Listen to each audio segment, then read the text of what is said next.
Hi friends, welcome to Chandras Kitchen. இதுவரைக்கும் சந்திராஸ் கிச்சனை subscribe செய்யாதவர்கள் ரெட் கலர் சப்ஸ்கிரைப் பட்டனை ப்ரெஸ் பண்ணி சப்ஸ்கிரைப் பண்ணிக்கோங்க. கூடவே பக்கத்தில் இருக்கிற பெல் பட்டனை ப்ரெஸ் பண்ணுங்க. எங்களுடைய அப்டேட்ஸ் உடனுக்குடன் உங்களை வந்து சேரும். இன்னைக்கு நம்மளுடைய நிகழ்ச்சியில் போட்டி எப்படி சுத்தம் பண்ணுறதுன்னு பார்க்கலாம். இதுக்காக நான் வந்து ஒரு போட்டி வாங்கி வச்சுருக்கேன். இந்த போட்டி பார்த்திங்கன்னா ஒரு பை மாதிரி இருக்கும். இதுக்குள்ளே வந்து சின்ன சின்ன டியூப் மாதிரி குடல் இருக்கும். இதை தான் வந்து நம்ம எடுத்து குழம்பு வைக்கிறதுக்கு இல்லை வறுவல் செய்கிறதுக்கு எல்லாமே நம்ம செய்வோம். இதை எப்படி சுத்தம் பண்ணுறது அப்படின்னு தான் பார்க்க போகிறோம். இப்போ முதல்ல இந்த மாதிரி நம்ம எல்லாத்தையும் எடுத்துடலாம். இது கூடவே பார்த்திங்கன்னா கொஞ்சம் சுடு தண்ணியை வந்து நீங்கள் அடுப்பில் வச்சுடுங்க. இப்போ பார்த்திங்கன்னா இந்த மாதிரி கருப்பு கருப்பாக நிறைய தோல் மாதிரி இருக்கும். அதெல்லாம் வந்து லைட்டாக எடுத்துருங்க. நல்லா ஒரு 3லேருந்து 4 முறை அலசுங்க. அப்போ வந்து இந்த கருப்பாக இருக்கிற அந்த மேலே இருக்கிற தோல் எல்லாமே வந்து அந்த அழுக்கு எல்லாமே போயிடும். அதுக்கப்புறமா நீங்கள் வந்து இந்த தோலை லைட்டாக எடுங்க.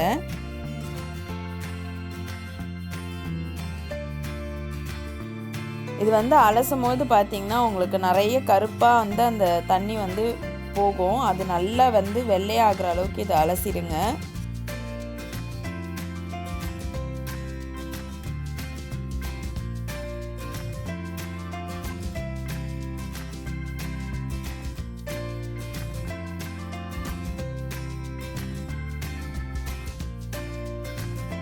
இப்போ நம்ம போட்டியை நல்லா அலசியும் வச்சுட்டோம். இந்த கருப்பு தோல் எல்லாத்தையுமே நம்ம வந்து சுத்தமாக எடுத்தாச்சு.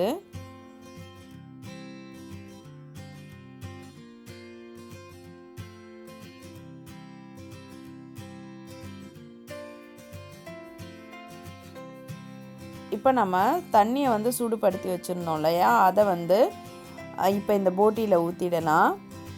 இந்த தண்ணி ஊற்றுறதுனால பார்த்திங்கன்னா மேலே இருக்கிற அந்த கருப்பு தோல் ரொம்ப ஈஸியாக எடுக்க வரும். இது வந்து ஒவ்வொருத்தரும் ஒவ்வொரு விதமாக எடுப்பாங்க. நம்ம வந்து இந்த மாதிரி தண்ணி ஊற்றினோம்னாலே இது பாருங்கள் இந்த மாதிரி ரொம்ப ஈஸியாக எடுக்க வந்துடும். இதை வந்து இந்த மாதிரி லைட்டாக தேய்ச்சாலே போதும்.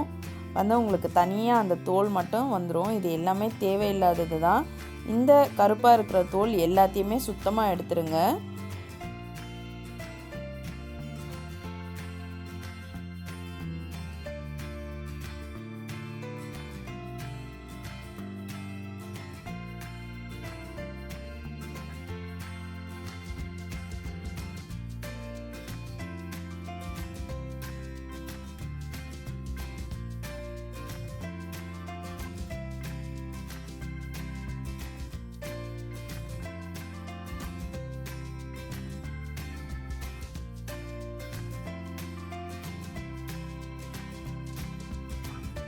இப்போ இந்த தோல் முழுக்க நம்ம சுத்தமாக எடுத்தாச்சு.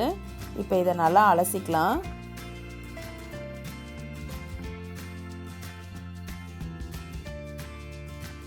பாருங்கள் நல்லா வெள்ளை துணி மாதிரி ஆயிடுச்சு.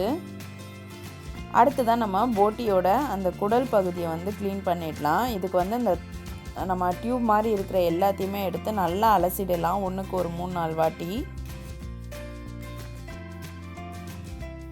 இப்போ நம்ம இந்த போட்டி க்ளீன் பண்ணலாம். ஒரு குச்சி வச்சுக்கோங்க. அதில் இந்த மாதிரி லைட்டாக குத்திட்டு இந்த பக்கமாக திருப்பி எடுங்க. இது வந்து பின்னாடி பக்கம் இருக்கிறது வரா மாதிரி உங்களுக்கு வரும்.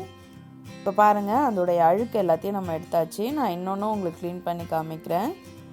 இந்த மாதிரி கோத்துட்டு உள் பக்கமாக வரா மாதிரி அந்த சைடு இருக்கிற டியூபை எடுத்துக்கோங்க.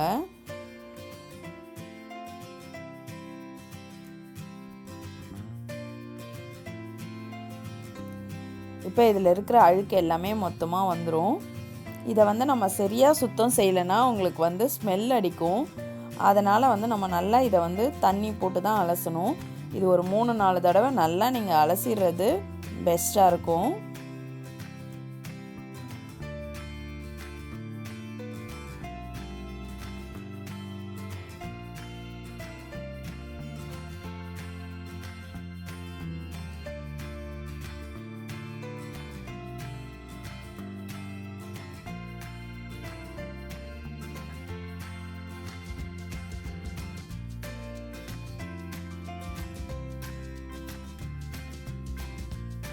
இப்போ இந்த மாதிரி இந்த டியூப் மாதிரி இருக்கிற குடலை வந்து நம்ம முழுக்க எல்லாத்தையும் க்ளீன் பண்ணியாச்சு.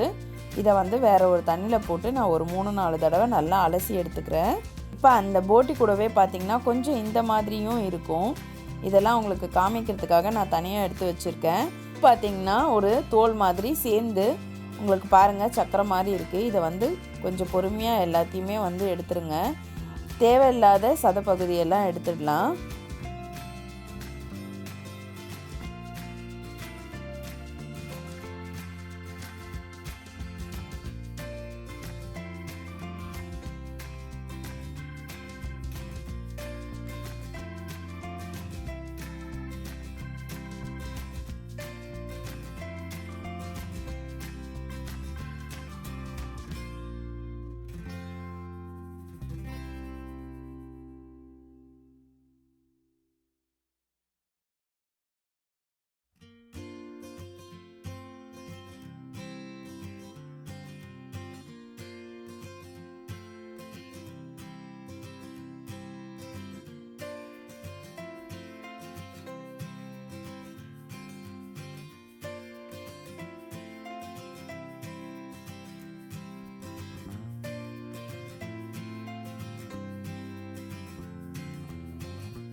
முதல்ல இருந்த குடல் எப்படி சுத்தம் பண்ணுமோ அதே மாதிரி இதை வந்து ஒரு குச்சி வச்சு நம்ம வந்து சுத்தம் பண்ணிக்கலாம்.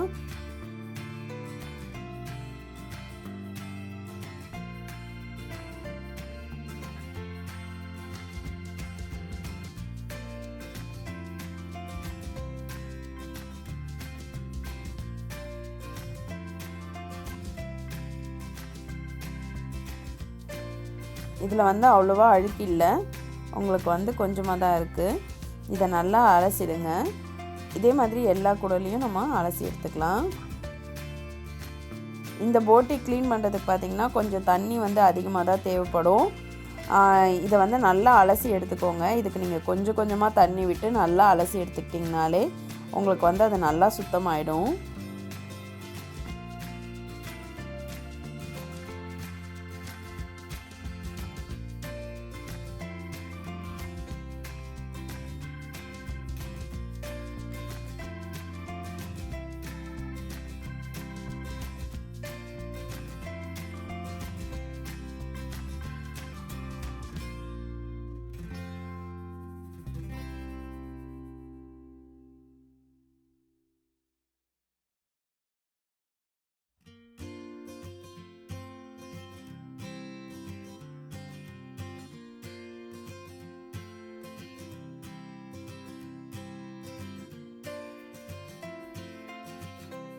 இப்போ நான் வந்து ஒரு 4லேருந்து 5 முறை வந்து நல்லா அலசி எடுத்துட்டேன்.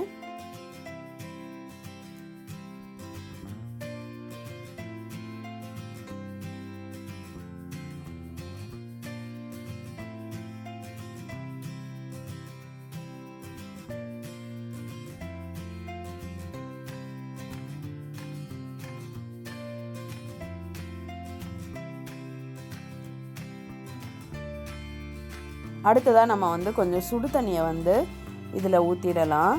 இப்போ நம்ம சுடு தண்ணி ஊற்றுனதும் பார்த்திங்கன்னா இது நல்லா கொஞ்சம் ரஃப் ஆகிடும். அப்படி இல்லைன்னா உங்களுக்கு வந்து கொழப்பாக இருக்கும். இது வந்து அரையவும் கஷ்டமாக இருக்கும். இப்போ நான் வந்து சுடு தண்ணி ஊற்றி வச்சுருக்கேன். ஒரு 5 நிமிஷத்தில் பார்த்திங்கன்னா இது எல்லாமே இந்த மாதிரி நல்லா கொஞ்சம் ஸ்டிப்பாக ஆகிடுச்சு. இது கூடவே நம்ம போட்டியும் போட்டுடலாம். போட்டிங்கன்னா உங்களுக்கு நல்லா ஸ்ட்ரிப்பாக இந்த மாதிரி ஆகிடும். இது வந்து நமக்கு கட் பண்ணுறதுக்கு ரொம்ப ஈஸியாக இருக்கும். இப்போ நான் தேவையில்லாத அந்த தண்ணியை கீழே ஊற்றிடுறேன். இப்போ நம்ம வேறு ஒரு பாத்திரத்தில் தண்ணி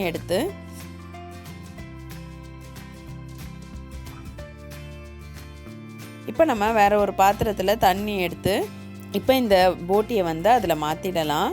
மாற்றிட்டு இன்னும் கொஞ்சம் தண்ணியில் வந்து இதை நல்லா அலசிக்கலாம்.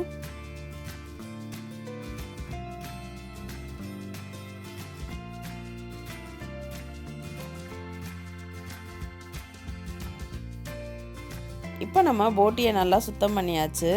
இந்த டியூப் மாதிரி இருக்கிற எல்லா குடலையும் வந்து ஒன்றா சேர்த்து நம்ம வந்து கட் பண்ணிக்கலாம். நான் வந்து இந்த போட்டி குடலெல்லாம் பார்த்திங்கன்னா அரியாமனையில் அரையில் நான் வந்து கொஞ்சம் ஈஸியாக இருக்கும் அப்படின்றதுனால நான் வந்து சிசர் வச்சு அப்படியே கட் பண்ணிட்டேன்.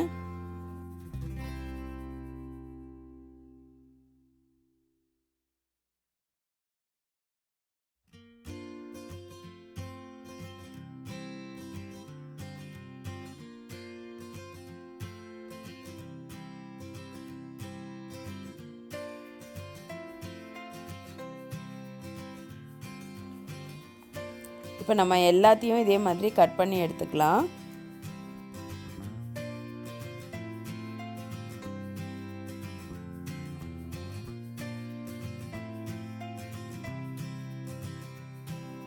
அதே மாதிரி அந்த போட்டி மேலே இருந்த அந்த பையும் வந்து நான் ஓரளவுக்கு மீடியம் சைஸாக கட் பண்ணிக்கிறேன். இது ரொம்ப பொடியாலாம் கட் பண்ண வேணாம், அதனால் கொஞ்சம் பெருசாக கட் பண்ணிடுறேன்.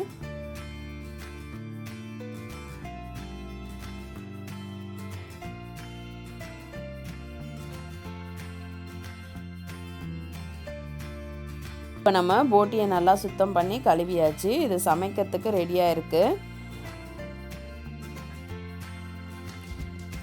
இந்த வீடியோ உங்கள் எல்லாருக்கும் யூஸ்ஃபுல்லாக இருந்திருக்கும். இந்த வீடியோ உங்களுக்கு பிடிச்சிருந்ததுன்னா லைக் பண்ணுங்கள், மறக்காமல் உங்கள் ஃப்ரெண்ட்ஸோட ஷேர் பண்ணுங்கள். நான் இன்னொரு சுவாரஸ்யமான வீடியோவோட உங்களை சந்திக்கிறேன். நன்றி, வணக்கம்.